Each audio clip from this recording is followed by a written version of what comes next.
Okay, everyone, I'm quite keen to get going because we don't want to finish late.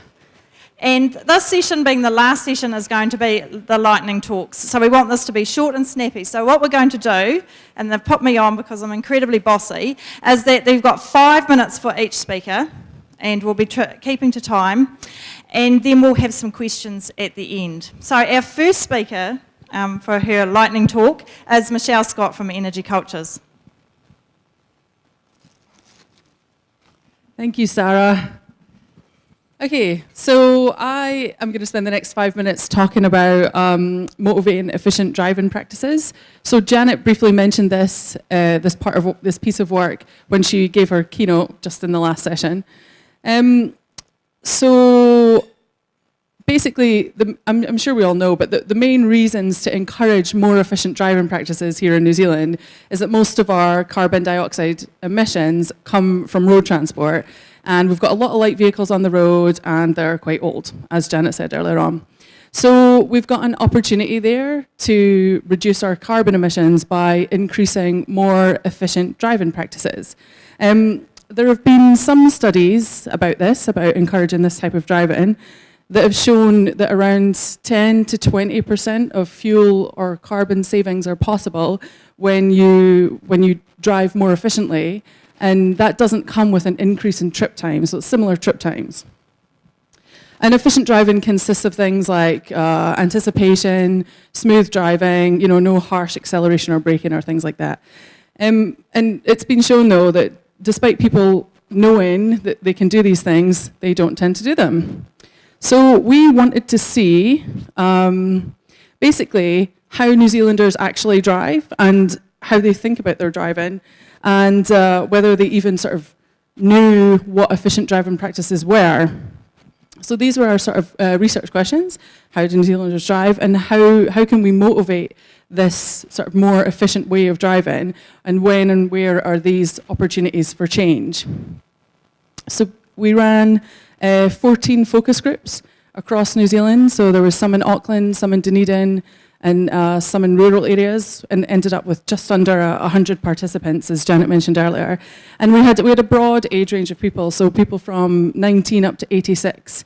And I spoke to groups of students, young professionals, parents, and older people. And yeah, like I said, we were interested in how people drive, what they already knew about efficient driving. And so what we found was that most people know what efficient driving practices are. Every single group came up with several different things that they already knew about how to drive efficiently, but no one does it. So when people did consider efficient driving or did do these practices, it was always linked to saving fuel costs. So no one ever really considered carbon emissions or environmental reasons when they were driving. It's just a case of, I need my car, I have to get from A to B, and that's it, basically. So we ended up, instead of sort of trying to motivate this change, we sort of shifted a little bit and started looking at where the opportunities are for change, because as we found out, most people already knew what to do. And when I asked people why they didn't drive efficiently, it was, some people said to me, they didn't think about it. Some people said to me they can't, like for instance in places like Auckland, where the driving or the traffic is constantly stop-start, they just felt that they didn't have the ability to do it anyway. And some other people also said to me that they rely on their vehicle to be fuel efficient for them. So that leads us to our first opportunity, which is when people are buying new vehicles, to have this focus on how fuel efficient the vehicle is, or getting that message across to people, because it's something that they want to know. The other part that was interesting was that when I spoke to people about how they learn to drive, so a lot of people here in New Zealand tend to not take formal lessons. It tends to be from parents or relatives or friends that you learn to drive.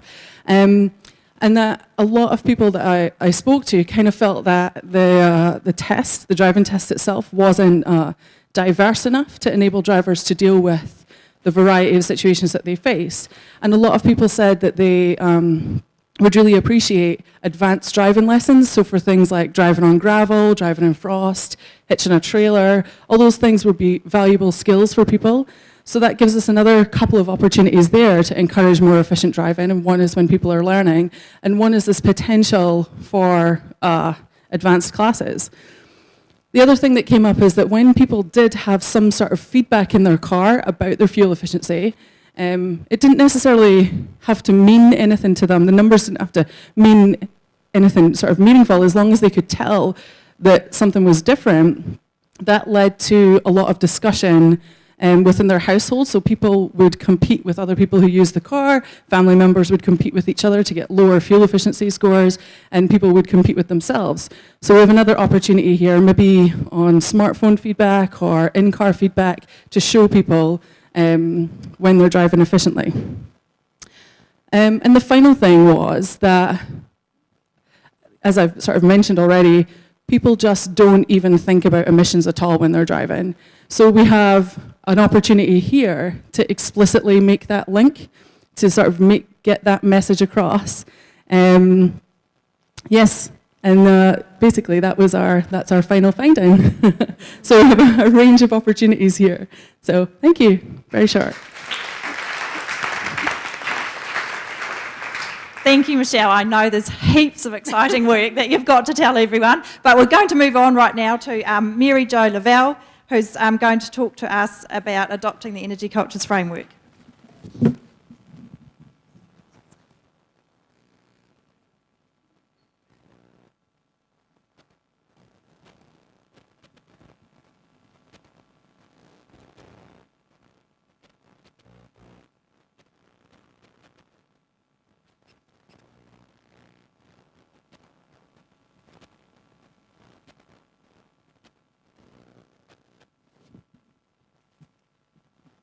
Okay, can everyone hear me? Yes. So good afternoon. My name is Mary Jo Lavelle, and I'm a postdoctoral research fellow working on the Energy Cultures project.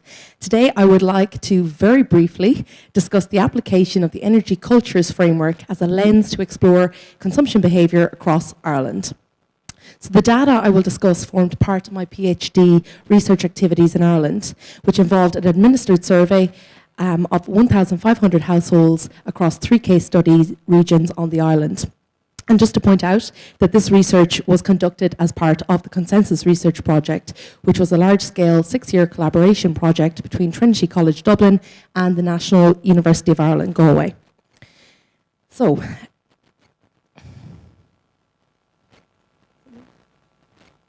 Ireland faces many sustainability challenges. A recent OECD report reported water, energy and transport as a key priority areas for the island. Ireland currently has higher energy usage per dwelling and higher CO2 emissions than the EU average. At present, Irish homes account for almost a quarter of all energy used nationally. In terms of water, Irish people also use above average daily water consumption also. Poor infrastructure, along with poor investment in infrastructure, has resulted in a high level of water leakage across the island. Transport is another key area for Ireland, with car ownership in the Republic growing rapidly in the past decade. Ireland is now one of the most car-dependent societies in Europe. And many of these challenges across the 3 areas can be linked back directly to an increase in dwelling size since the mid-1990s, as well as the property boom of the so-called Celtic Tiger era.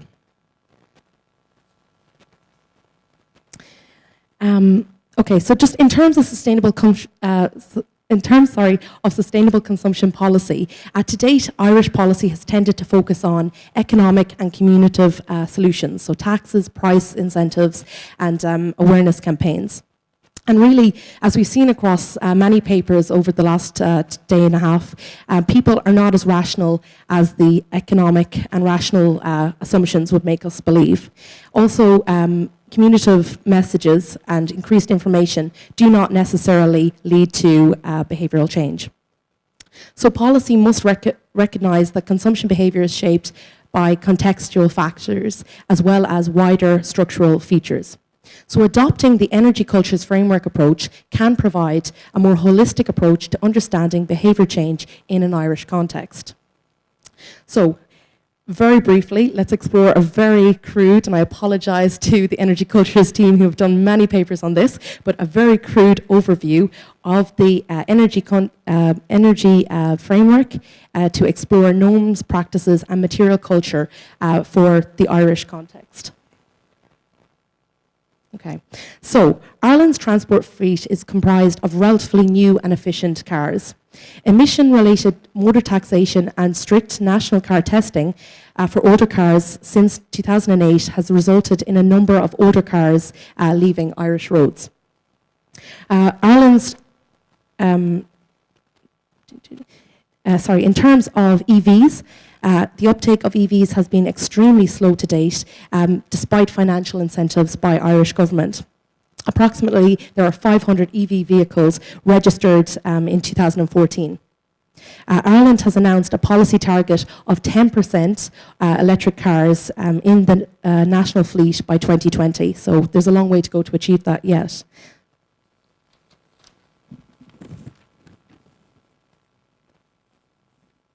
So what the results of my research also found, that there was over 1/3 of the sample reported that there was no public transport for their main commute to work, school and college. Rural Ireland in particular was affected by these gaps in public transport provision, with 43% of respondents reporting a lack of public transport for their commute in rural areas. Respondents who failed to use public transport when it was available cited reasons such as it was too restrictive, too unreliable, and too expensive. In terms of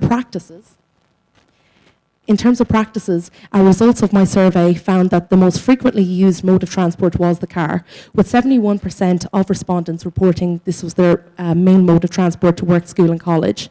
9% and 8% of respondents respectively reported walking or cycling for this commute. And really these modes of sustainable active transport could offer realistic alternatives for the daily commute, especially in urban areas where 1/5 of respondents reported travelling less than 2 miles to work, school or college. Okay, so in terms of norms, in terms of norms and respondents' thinking, results of the survey found high levels of environmental concern, so 86%, and relatively high levels of environmental responsibility at 58% across the sample. 82% of respondents also felt that their behaviour could make a difference, so there was high levels of self-efficacy, and also there was high levels of wishing to be viewed as environmentally friendly, with 69% of respondents stating that they would like to be viewed as being environmentally friendly by others. So really what respondents thought was very positive with regard to environmental concern and perceptions of environmental friendliness.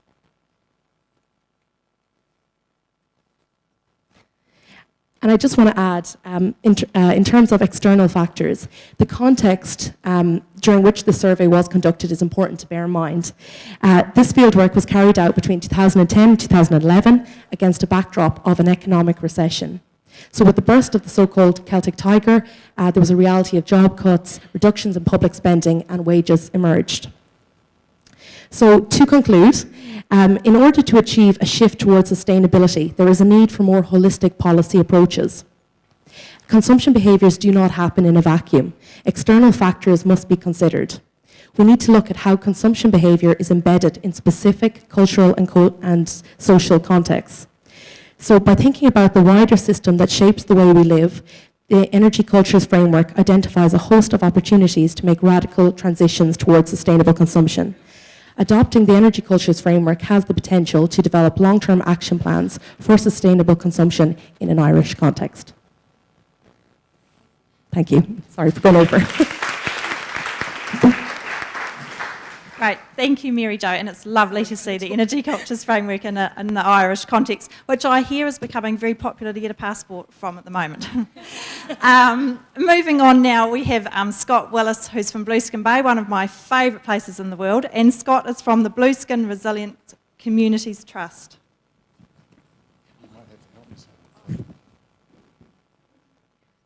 I'm from the back blocks. Is this a computer?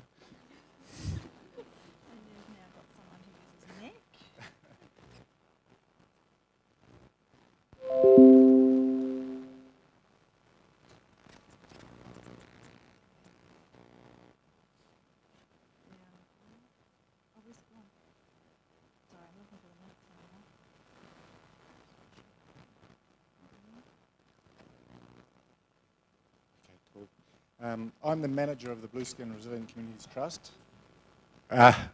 Thank you, Ian. And in many ways, our trust is the door into an open-air community energy laboratory called Blueskin Bay. You probably know about our work to build New Zealand's first community wind farm near Dunedin. This story isn't about increasing the supply of renewable energy in New Zealand, as exciting and controversial as it's proven to be. It's about a collaborative effort to reduce fuel poverty, and there's a little side story about investing in climate solutions. So we formed in 2008 as a Dunedin-based charity and frontline organisation creating local climate solutions together.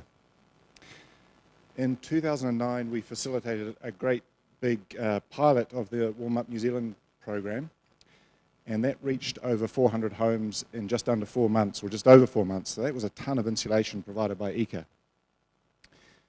By 2012, we were feeling really quite frustrated. We'd been busting our gut to provide something that everyone wanted, but nobody wanted to help pay for: energy advice, Cosy assistance. We knew that our work as community advocates made a big difference, but it's easier to pay for Energy Spot than energy advocates who might not run to script. So in the midst of work on a series of workshops in Pine Hill, which is in Dunedin, we were running, we were underfunded as always, and stretched to breaking, we sat down and had what you could call a crisis meeting. Why was it that nobody understood that to address fuel poverty, we needed an integrated, collaborative approach? How could we resource it? I remember very precisely that energy cultures at that time seemed to be more of an intellectual exercise, and it was a model that explicitly recognised the mix of material culture, energy practice, norms, and justified our integrated approach at the front line, in the community. So we said, right, I think that's the polite form of what we said. Let's make it too big to ignore, and let's call it Cosy Homes.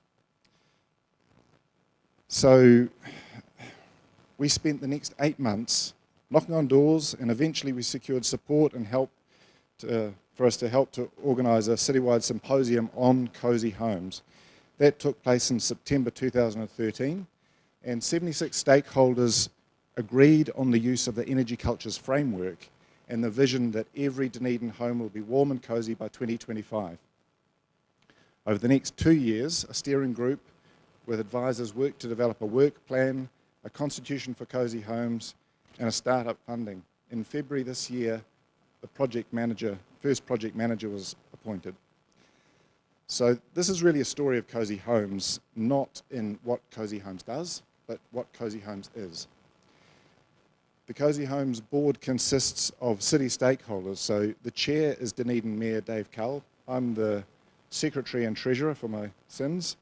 The other trustees are Marion Poor, medical director and public health physician from the Southern District Health Board, Gillian Bremner from Presbyterian Support, Chris Rosenbrook, general manager Kai Tahu ki Otago, and Jeff Donaldson, who's ex-Otago Regional Council. So what you'd probably really notice straight away is that we're a really diverse board. While we achieved consensus on the need for a unified approach, we also need to understand, I think, that the different lenses are used by all of us. A typical NGO or institutional approach is our budget allocation is X. How can we get as much out of X as possible? A typical social enterprise approach is what do we want to do and how the hell are we going to do it? One is steady state, the other necessarily creative. And I'm happy to say I belong to the creative crowd. I want action on fuel poverty faster, but I really value the steady approach. We can only tackle such a complex challenge with the appropriate structure and support. So in a small office, over a cup of tea one cold winter's day, we had a really good idea. Note, I titled this talk, Creating Cosy Homes. creation is the first bit, but ensuring that creation can thrive and not just survive requires that we maintain the right conditions. A collaborative, unified blanket approach that deals not just in outputs, but in outcomes of warm and cosy homes. And that's for another discussion. So we've still got the challenge of expressing what a holistic approach is, exactly how it shapes up. We still need to strengthen relationships and build confidence. We still need adequate resourcing, but this journey has really begun with the intention to achieve quite a significant ambition, and one we think is manageable. And there's an additional exciting development that I'll talk about next time, and it's called climate safe housing. But that's me, and I'm sorry, Paul, I didn't go into home performance assessments or cosy energy advice. That's for next time.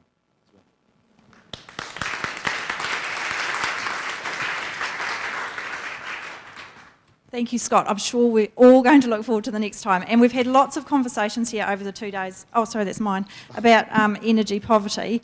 And so that's been really nice to have that talk about something that's been actively carried out in that area. So it's my pleasure now to welcome John Hancock from the Smart Grid Forum for his lightning talk. How do I get rid of all this?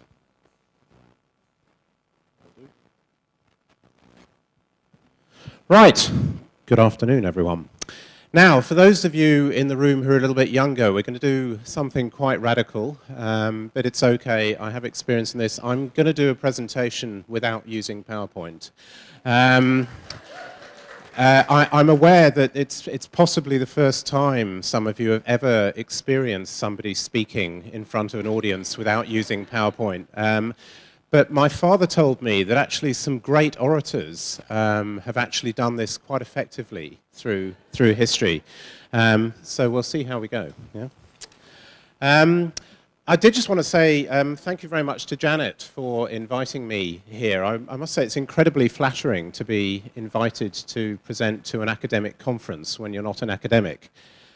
For about 5 minutes, and then you get the email from Jane saying, please send me your abstract. I don't know what an abstract is.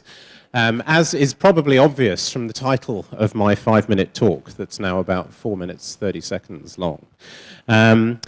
But Janet asked me to talk because we've engaged the Centre for Sustainability to do several pieces of research for the Smart Grid Forum, and I've got to know Janet and Becky quite well through that process. And to be completely honest with you, I was pretty skeptical about all this pinko-liverable behavioural stuff. But it must be said that over the last 6 months, one of the things we've been working on has opened my eyes to the fact that it may have uses which are different from the uses that I think you've put it to so far, and that's what I thought I'd talk about. Now, I'd just like to provide a little bit of context for you about what the Smart Grid Forum in New Zealand actually is, because there are a lot of misconceptions out there. Because generally overseas, Smart Grid Forums are extremely heavily funded government or regulatory initiatives with one of two objectives. One is to change the generation mix to reduce carbonisation in most cases, but in some cases to get rid of nuclear power. We heard about the Energiewende in Germany. That's one of the objectives there. So very clear outcome that they're after. And then the other one is as an arm of industrial policy, and this is the approach we heard about in China earlier on. So they're very interested in building an export industry to sell stuff to the rest of the world. But neither of those objectives are relevant in New Zealand.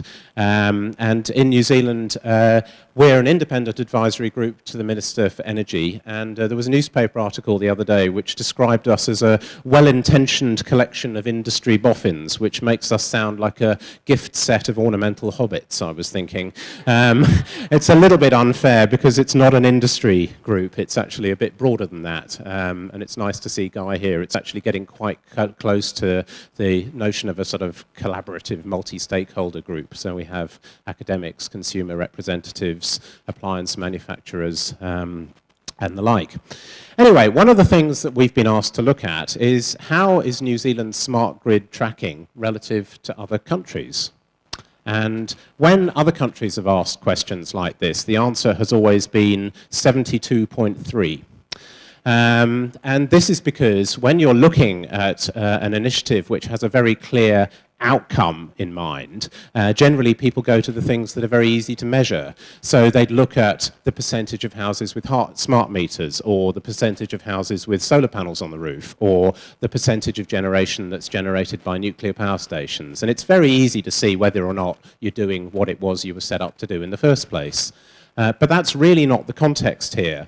The context here is one where, really, with the digitization of the electricity industry, which is what the smart grid's all about, there are opportunities to use new technologies to change operating and business practices. And the question is, are we doing that in a sensible way in New Zealand, or are we missing a few tricks here? And that's actually quite hard, because we're not measuring the percentage of houses with smart meters. And generally, when people measure things like that, they're really just telling you how extensive the subsidy regime is and how effectively it's been deployed. But the two dimensions to the problem are, it's obviously there are incentives on the existing industry participants, and that's not interesting from an energy culture's point of view.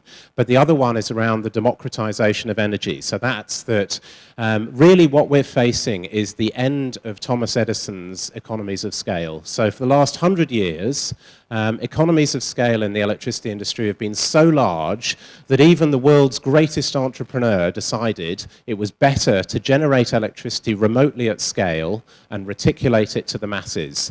And he famously said, "We will make electricity so cheap that only the rich will be able to afford to burn candles." It's a lovely, lovely thought. But the quid pro quo of that is that you have no choice over the quality of supply, because it's centrally provisioned. You have no choice over where it comes from.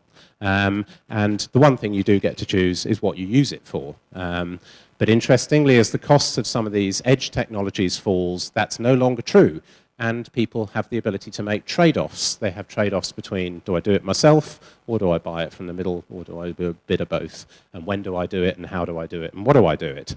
So the technologies everyone's got terribly interested in are home energy management systems, battery storage, solar generation, and electric vehicles. These are the ones that are becoming commercial at the moment. And the question is, are we really making the most of that in New Zealand? So go read the reports that Becky and Janet have written for us if you want all the detail. But the big message that we've got back from it is a lot of people, even in relatively biased samples, acknowledge that there are benefits in these technologies that they can see for themselves, but that nearly nobody has exploited any of those benefits. And that's a sign that we may actually be missing some tricks. Yeah?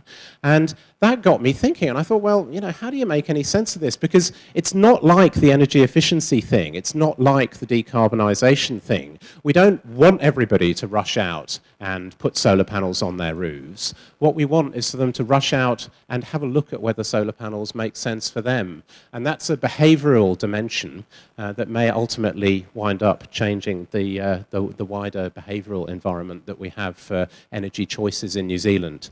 I do have some other more personal examples, but I've just been told to shut up. So you can ask me a question, and then I'm allowed to answer it.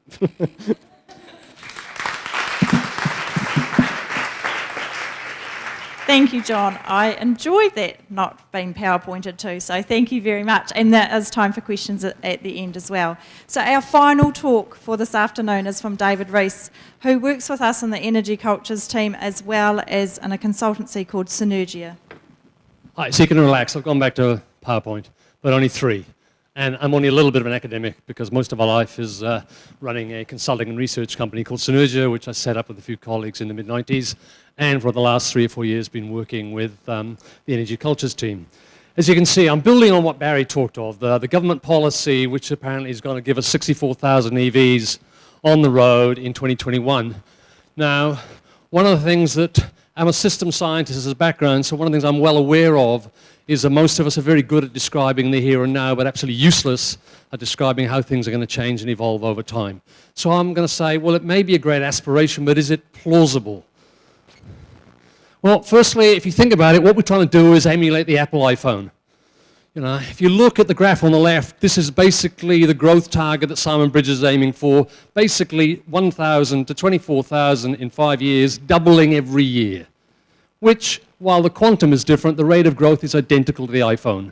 Launched in 2007, 2 million was shipped in 2008, first quarter, doubled every year for 5 years, And if you're interested, we're shipping around about 75 million a quarter right now. So the growth rate's not too bad, although flattened off. But I also know that, as Barry said, that is exponential growth. And the only way you can get exponential growth is actually to generate very strong positive feedback loops. That's the only way in the world that you can do it. It's a basic fact of the world. So are we going to be able to actually generate positive feedback loops that are going to get that rate of growth? Well, one of the things that I do with the Energy Cultures Group is build simulation models. And a year or so ago, we built one to try and understand the dynamics of growth in the EV market. So I thought, well, let's plug these numbers into that model and see what it tells us. So very quickly, the model on the left is quite a simple model. It's a sort of what's called a compartment model, where basically cars move into the fleet. And in the New Zealand market, roughly 50% are new registrations, new cars coming in. The other 50% are second-hand cars, largely coming in from Japan. And then they move through the fleet by getting a bit older, and they also get dropped out of the fleet as discards. Now, what that means is that if we want to hit 24,000, right now, in terms of new registrations into this country, EVs make up 0.0002% of new car registrations. We're going to have to get that to 13% within 3 years, or if we're not that quick, 14% in 4 years, or 15% in 5. And the longer we leave that, of course, the steeper the curve gets towards the end. Now, if we look at that within a sort of an energy cultures and say, well, the iPhone did it, so why can't we? Well, let's have a look at what they did. The iPhone appeared in 2007 and absolutely changed what the phone was. You know, it actually became the first hip pocket computer. It was extending what we already had, and not only that, there was a whole lot of peripherals called the App Store. So my iPhone is better than yours because I got better apps than you've got. And as I'm a sailor, I've got navigation apps. I'm obsessed with weather. I've got weather apps, and I've even got apps that tell me how to do knots. What have the government got with the EVs? Well, what they're making is a product that's already out there slightly, and I mean slightly, in bold, underlined, slightly cheaper. Right. But what about doing what we do? Well, people grabbed these phones. Occasionally they used them as phones, but they also took photographs, but not just of their mates. Their photographs actually started driving our news media. Right. Our kids used them to organize their parties on a Saturday night, and the Egyptians used them to overthrow a government. What can we do with EVs? Well, we can have them in bus lanes. And as Barry said, that's going to be an interesting pushback. For the Aucklanders, I'd like you to imagine an EV going along the bus lane in Dominion Road during rush hour. You can imagine the dynamics of that, having to stop every time the bus hits the stop, because there's no way you're going to get around it. So that's going to be a really interesting one there. And what about, our attitudes? Well, Apple were very successful. The iPhone became a must-have. Even now, all these years, every time a new model comes out, there are queues because they want to be the first. What have we got with the EVs? Well, this policy is going to make actually slightly easier to get an EV for those who already have. Thank you.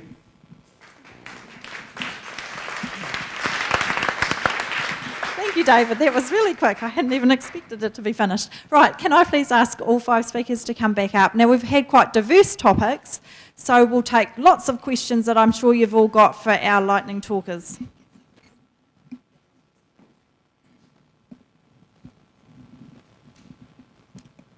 there's deathly silence. Yep. Have you got a mic?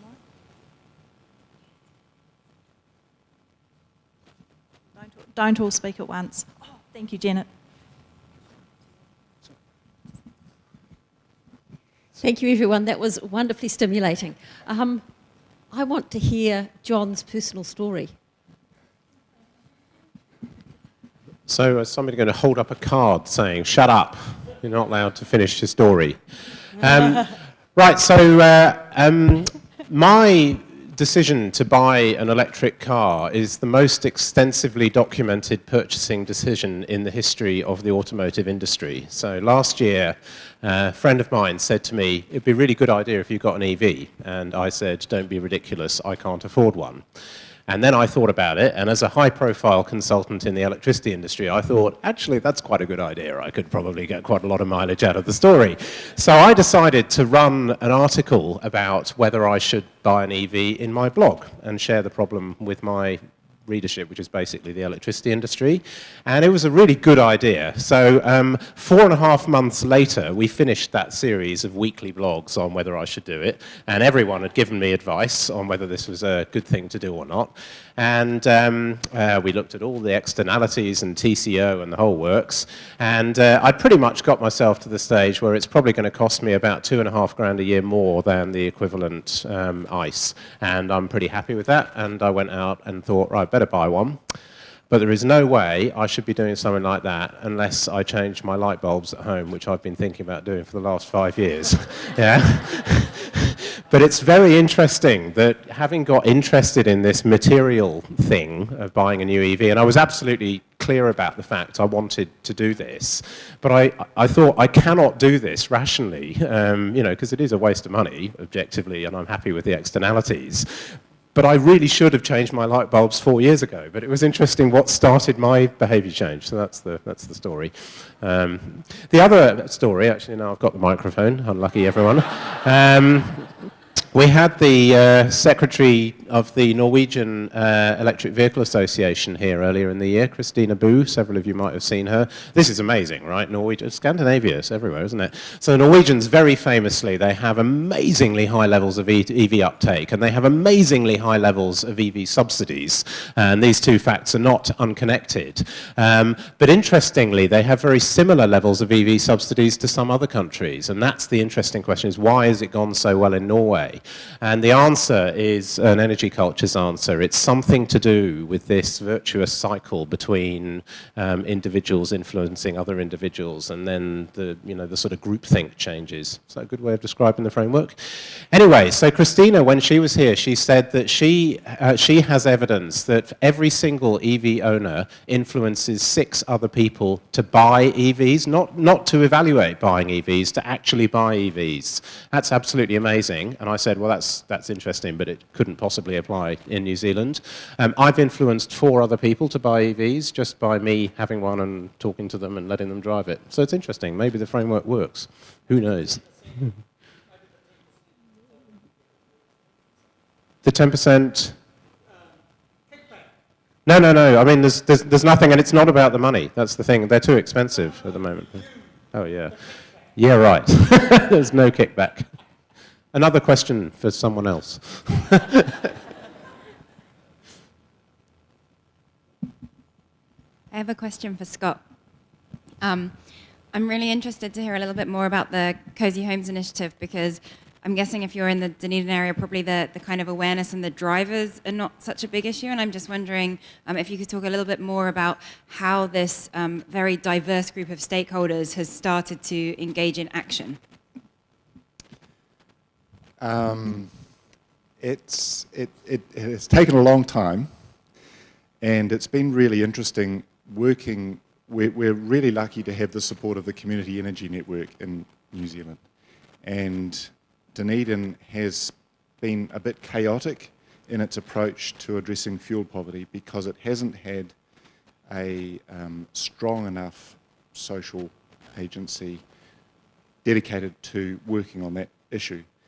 And there have been lots of groups who have been doing little bits and pieces of the puzzle and not connecting up. So Cosy Homes has been about drawing all of that together and ensuring that we're all pulling in the same direction. And I alluded to some of the challenges in our different working styles in making that happen.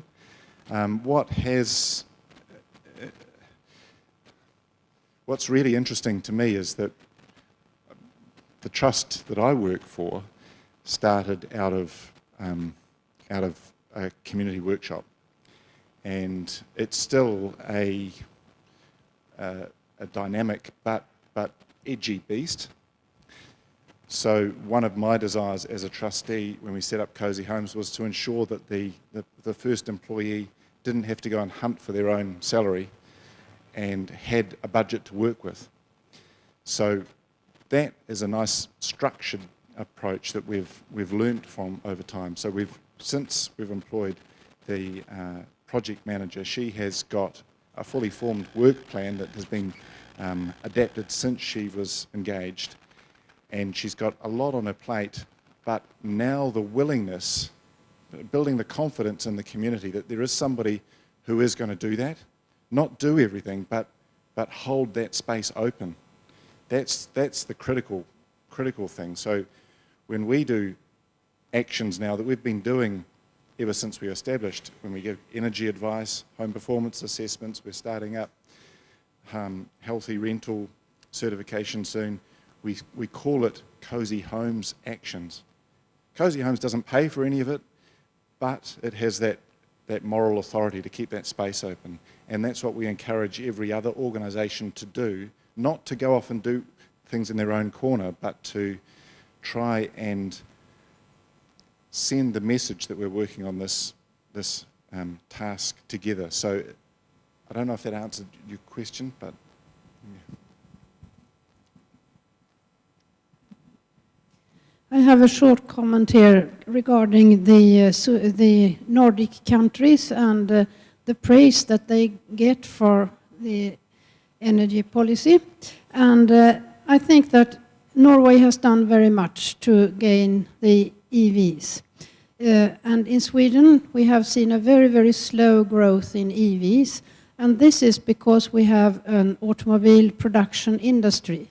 And this production industry, they have been influencing our government to redefine what is an environmental friendly car. And now we have diesel fuel cars that are environmental friendly, and people buy so much diesel cars that even the petroleum industry says that it's enough because we cannot produce that much diesel for all these cars.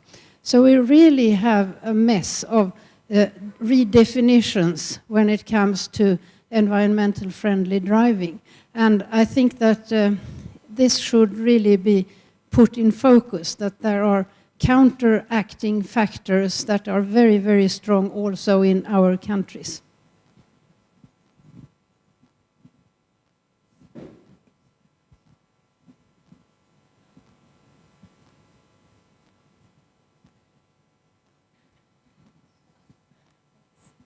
Hi, this is a question for David. Question / a little bit of a comment as well.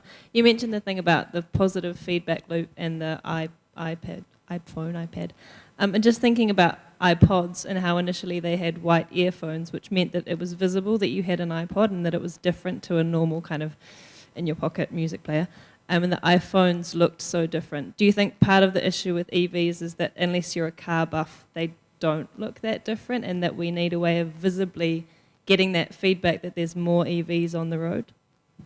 I'm not quite sure about whether that would have an effect, but taking John's point, there is no doubt that one of the best ways of getting that is essentially the install base. The more people have got on, the more people will be influenced, etc. The problem we have in New Zealand, we've only got about 800 or 900 on the road, so to actually get that installed base to actually start influencing a lot of others, that's going to be difficult. Whether making an EV per se as visibly an EV, whether that would in fact, maybe the marketers would know more than I'm not quite sure. But our install base is so low, it's going to take a while to get that feedback loop going. I just want to follow up on that briefly with you, David. Yeah, I think it is, the Tesla Model S is a triumph of engineering, but it's also a triumph of marketing. They're just so amazing. You made the comparison with the iPhones. They've pre-sold their next model. They haven't even started manufacturing them. There's thousands of people who have already bought one. They have never been manufactured before. So I'm thinking that maybe the Elon Musk, the genius that he is, could be the person that actually breaks this mold. Buying an iPhone is not economically rational either. And plenty of people buy cars for totally non-economically rational reasons. So I think, maybe there is hope. Yeah. Well, in New Zealand, the median price of a car purchase is between $10,000 and $12,000. A new Nissan Leaf, I think, is running about $65,000, $70,000 at the moment. You can get second-hand ones within the 20 to 30, so it's getting there. But given that median purchase price and so much of the new registrations are coming into the country at between $10,000 and $12,000, we've got a long way to go to actually get an offering that actually fits within the price frame that we buy cars. So Malcolm and Becky have both made some points in different lectures in the last week about how the electricity industry might need to think about what it's selling. So I think, Becky, you said it's not dollars per kilowatt hour, it's benefits in terms of security and choice and stuff like that. So it's quite interesting, the EV promotion campaigns around the world were all designed by engineers, and it's all about specifications and, you know, numbers and crap like that.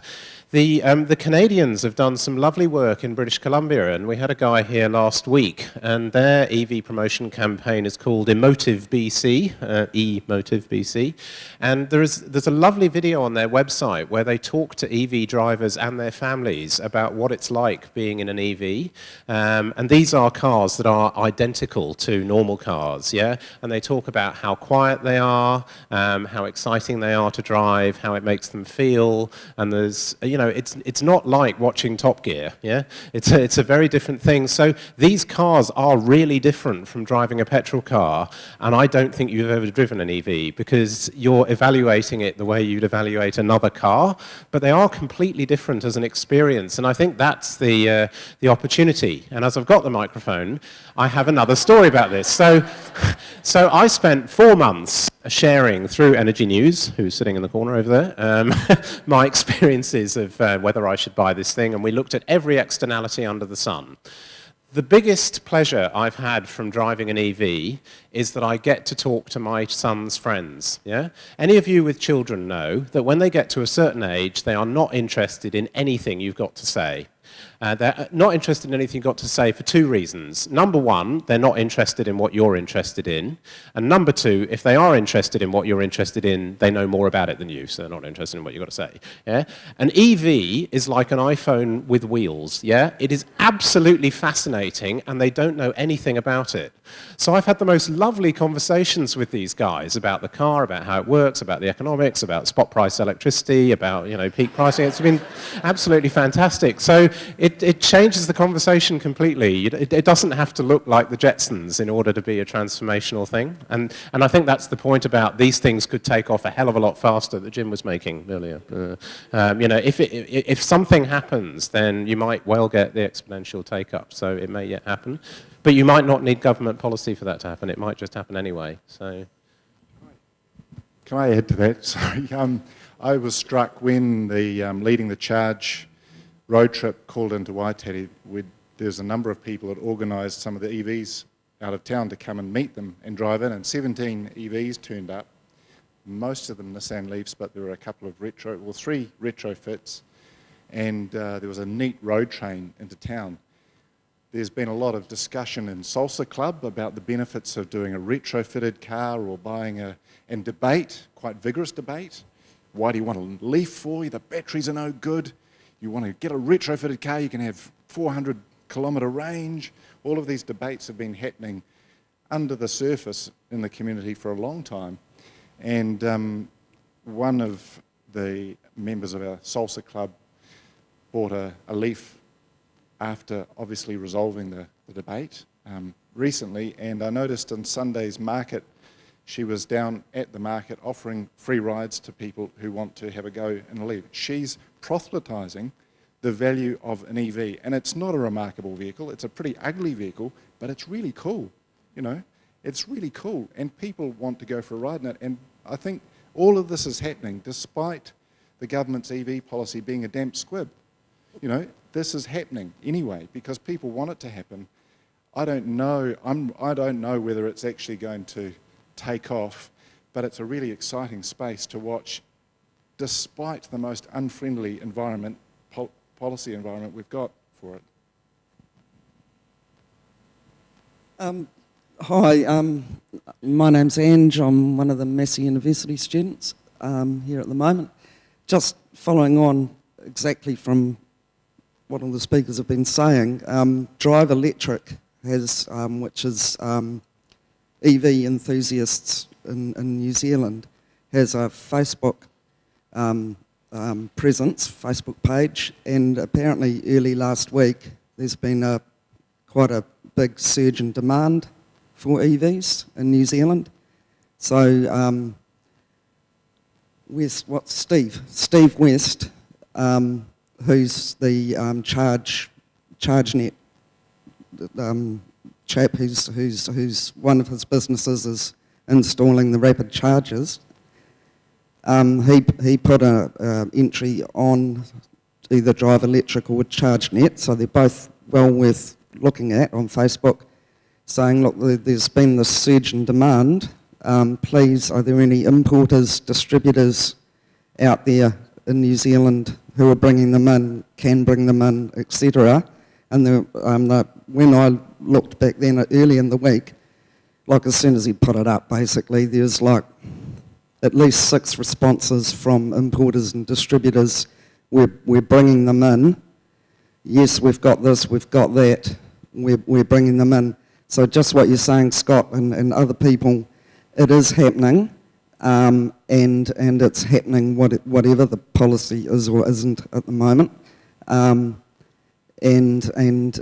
So it looks like, hey up, it could happen. And just reiterating what John was saying, the Tesla S, is it? The new Tesla, the more affordable one or something.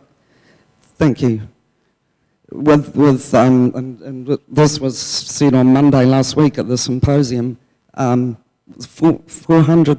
You were saying it, I think. 400,000 pre-orders as of the beginning of last week.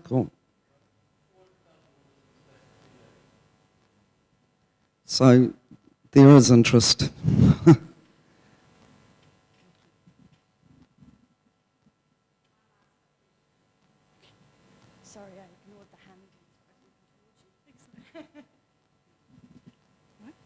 I actually wanted to ask Michelle and Mary Jo about the top 3 things you would say would be, so the efficient driving practices you would first push, or on any part of the energy cultures framework. Are there 2 or 3 things that you would push immediately from your studies to improve the situation? For driving efficiency, is it? Behaviours? For driving efficiency, but also with yours, just the pro-environmental behaviour change.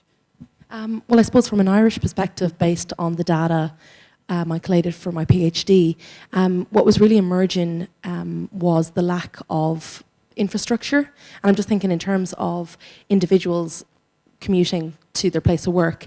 There was a huge lack of public transport provision across the island. So the sample was divided with an urban-rural divide in mind. And what tended to emerge was that there was a substantial lack of provision in the rural areas, but as well as that, people weren't happy with the public transport provision in the urban areas either. And when it came to look at what was the reasons behind, if it was available, why weren't they using it, it tended to come of, they didn't view it as reliable, it was costly. So there was a number of issues that they still weren't happy with when it was provided. So I think having the infrastructure in place is probably a first step before you can ask them to, take away their car, because it's kind of, well, that would be my key area anyway first. Thank you. So 3 things that I would do to encourage more efficient driving. Number 1 would be to make it part of the driving test, first of all. Second of all, the defensive driving courses that you can take to be on the restricted, to get off the restricted quicker. I would make it a component of that as well, a practical component, just to reinforce it. And third, I think that it would be useful, at least to do more research around it. I don't know if it would be a useful policy measure, but to really link the concept of driving, you being behind the wheel, and the emissions that come out of that. Thanks. Okay then, thank you very much. Thank you for your questions, and thank you again to all of our speakers for their talks and questions. Okay, for the final part of the conference, I'm going to hand back to Janet, who's going to provide some concluding remarks.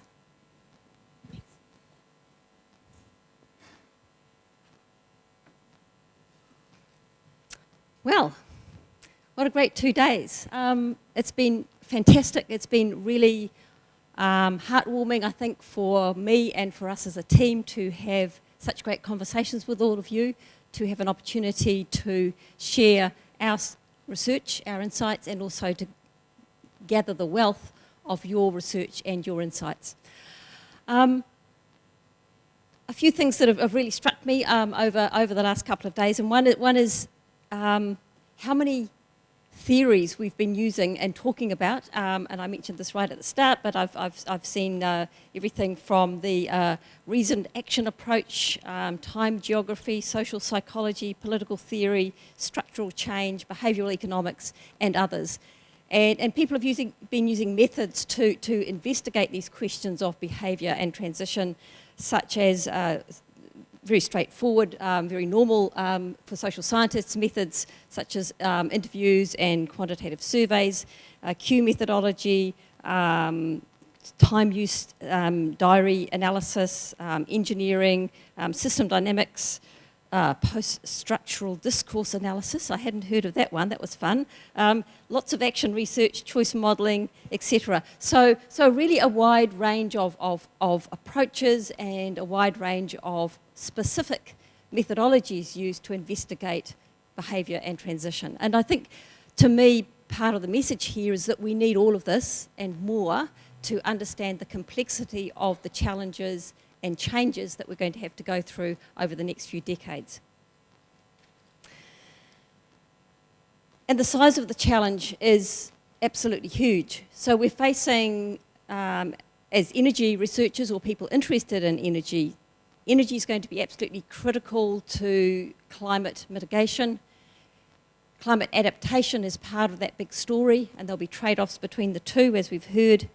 We're dealing in a situation where increasingly we're going to be having resource constraints that we're having to face up to, both in terms of how much we can emit and how much we can use of various resources. Issues to do with energy security, and we've heard so much about health and well-being and equity issues. And importantly, I think the question is about democratisation. This word's come up a number of times, but how can we re-look at how power in the sense of not electricity, in the actual power sense, how we can share power more equally around energy and how we manage energy in everyday lives.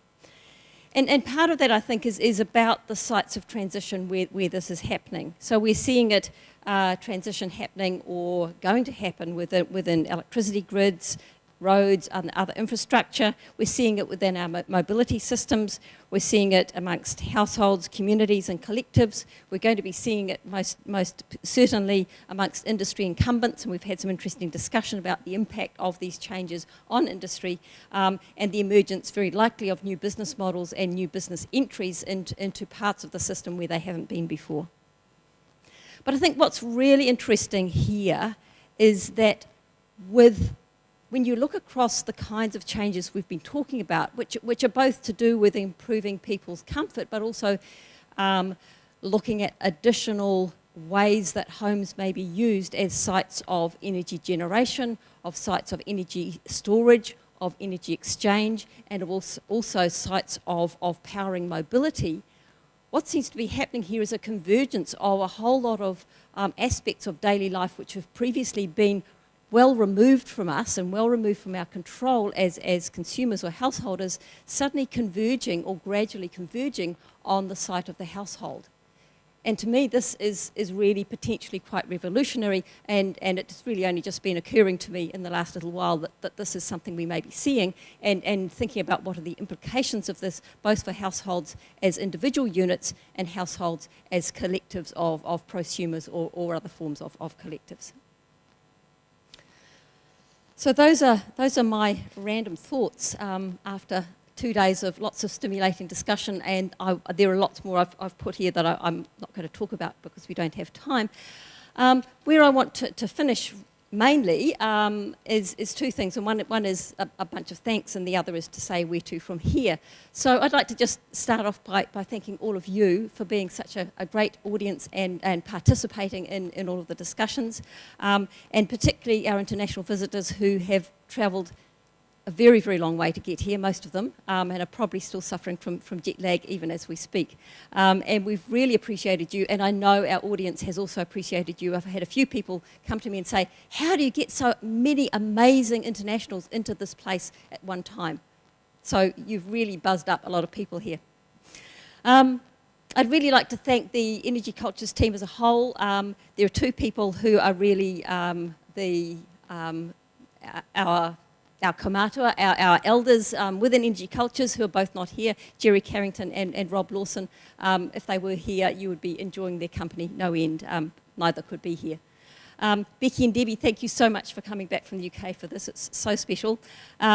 Sara, Ben, Paul, Mary Jo, David, Michelle, Fatima, Letitia, Dan at the back there, who's about to get his PhD in a month, and Sally, who was here briefly at lunchtime, who's studying for her PhD, but she came in with her small baby, so she's not quite doing a lot of study at the moment, and many others who couldn't be here. And I'd really like to thank the team who made this happen. I don't know if you realise that there's been this kind of seamless exercise of people moving around doing things, and honestly I've had very little to do with this. They've just made it happen, and I'm so blessed. So again, Debbie, Becky, Michelle, Mary Jo, Sara, Ben, Fatima and George, who's been taking photographs, who made our movies, and Stuart, who's been videoing, and most importantly, Jane. Jane, come here, please. Come here. Come up to the front. Jane has been the absolute stalwart behind all of this. She's never actually run a conference before, she said, but she's an amazing organiser par excellence, and she has just taken the central role in all of this right from the start, and is unflappable, has all the knowledge, keeps systems amazingly, and keeps us all in order beautifully without us even realising she's doing so. So Jane, thank you so much, and here's a couple of presents.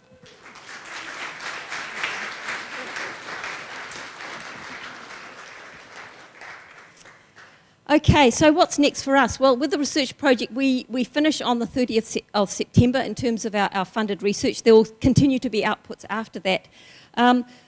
Between now and then, a few things. So the presentations you've heard, so the videoing and also the actual physical presentations, the slide decks, we're going to go back and just check with all of our presenters that they're happy with those to be shared. And if they are, then we will make them available to all of you. And so we've got all your emails so we can actually do that.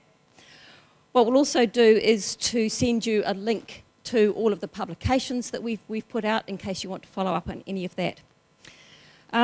We also have an Energy Cultures newsletter that comes out, and our Energy Cultures website, which you would have seen up many times. It's no, it's not even it's http energycultures.org. People have been twittering, so there's no doubt a whole stream of tweets out there.